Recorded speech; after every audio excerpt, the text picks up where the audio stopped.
So now we will be going on with problem number 2, wherein you are going to find a small difference between the first problem and second problem. That is, in the first problem you had only one company information. Here you have two companies information, and you have three columns there in the problem number 2. One is particulars column, other one is X company, other one is Y company. So you have there two companies. So we are finding here the two different companies operating cycle. So first you have stocks given therein, three stocks are given therein, and you have purchase or consumption of raw material, then cost of goods produced or sold.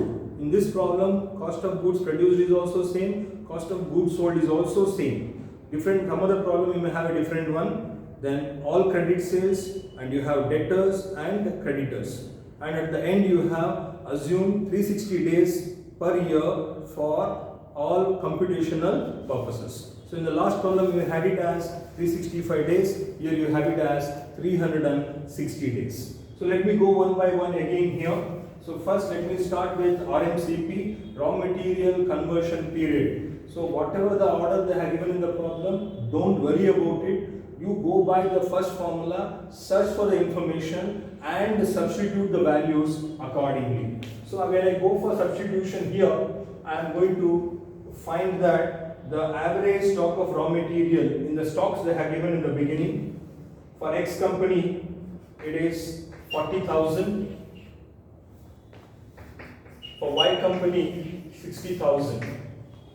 Then raw material consumption per day given for X company 1,60,000 and 2,70,000.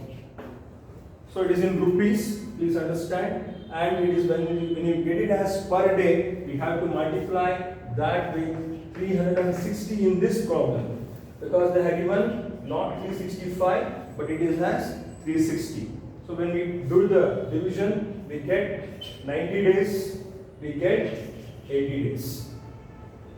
So this is raw material conversion period for X company 90 days, Y company 80 days. Then I will move on to work in progress conversion period.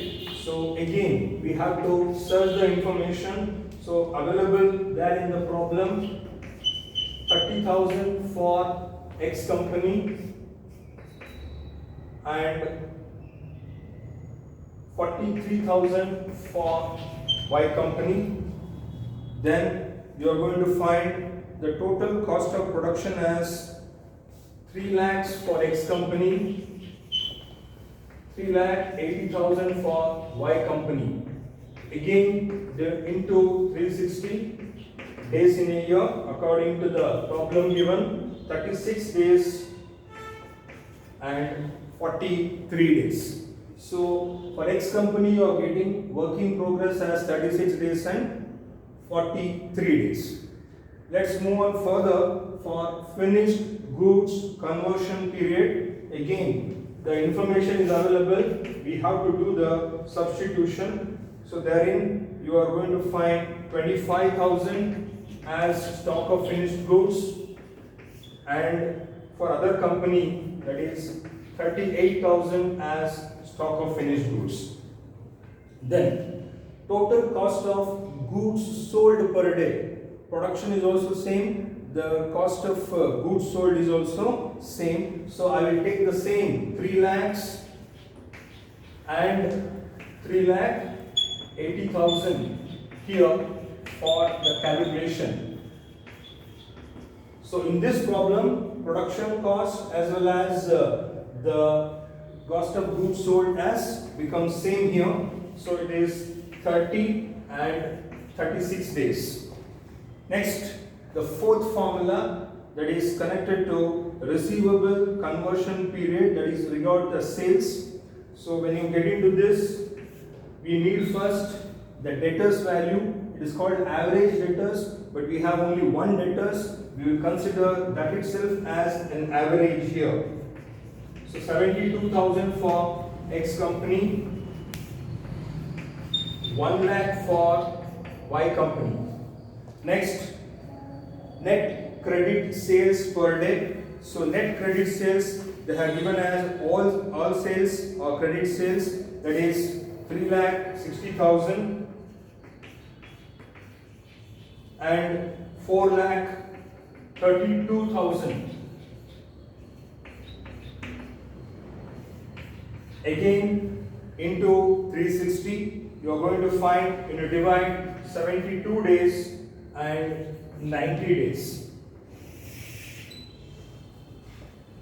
This completes the 4 current assets, so that will give you the gross operating cycle period when you add it.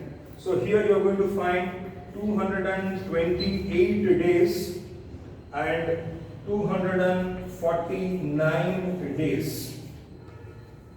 Then we have one formula left, that is connected to payable deferral period, that is connected to the purchases part of it. In the last problem, we didn't calculate, we had a value. So here we are going to calculate, that is average creditors or average payables. Here we have only one creditor. Consider that itself is an average. 20,000 for X company, 27,000 for Y company. Then credit purchases per day given in the problem, 1,60,000 for X company and 2,70,000 for Y company. Again multiplied by 360. When you do 45 days here for X company and 36 days for Y company. So payable for X company is 45 days, Y company 36 days. So when you deduct gross minus the payable, you get the net 183 days and 213 days. So from this you understand Y company is having more operating cycle, they need more working capital. X company is having a lesser number of days compared to Y, they need less working capital. So this is how the working capital is decided. So as the number of days becomes more working capital required, less number of days, less working capital is required. This completes problem number 2 answer.